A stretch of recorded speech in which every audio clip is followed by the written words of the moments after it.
আপনার বয়ফ্রেন্ড বা হাজবেন্ড বা যেই হোক না কেন, মানে যে কোনো ছেলে মানুষকে গিফট করার জন্য এটা একদম পারফেক্ট একটা জিনিস। এটা আসলে অটোমেটিক ঘুরতেছে কারণ এটা জাইরো সেন্সর আছে। তো এইটাতে কিন্তু ডুয়েল ব্যাটারি, দুইটা ব্যাটারি, একটা ভিতরে আছে, যে একটা আরেকটা এখানে আছে। আর এই যে হচ্ছে কন্ট্রোলার।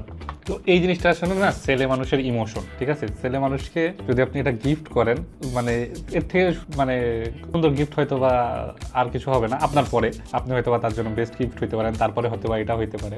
তো যদি আপনার মানে পছন্দের মানুষকে আসলে গিফট করতে চান তাহলে এটা বেস্ট হইতে পারে। আর যারা এটা গিফট পাইতে যাচ্ছেন তারা তাদের পছন্দের মানুষকে একটু মেনশন করে দেন যে এটা গিফট করতে, কারণ এটা হচ্ছে নিসান জিটিআর এর 1:80 স্কেলের একটা আরসি ড্রিফট কার, ফুললি মেটালিক বিল্ডের। এটা লিলিপুট সবে পাওয়া যাচ্ছে এবং আমার কাছে না খুব ভালো লাগছে, মানে আমাকে কেউ গিফট করলে খুবই খুশি হইতাম। তো যারা গিফট পাইতে চাইতেছেন শেয়ার দিয়ে দেন অথবা তাকে মেনশন করে দেন, আশা করি হয়তো একটা গিফট পেয়েও যেতে পারেন। তো আমাদের কাছে কিন্তু সব ধরনের আরসি কার পাওয়া যাচ্ছে, প্রায় 10-12 রকমের আরসি কার আছে ওয়েবসাইটে। তার দেরি না করে আজকে অর্ডার দিয়ে ফেলুন আপনার বাজেট অনুযায়ী।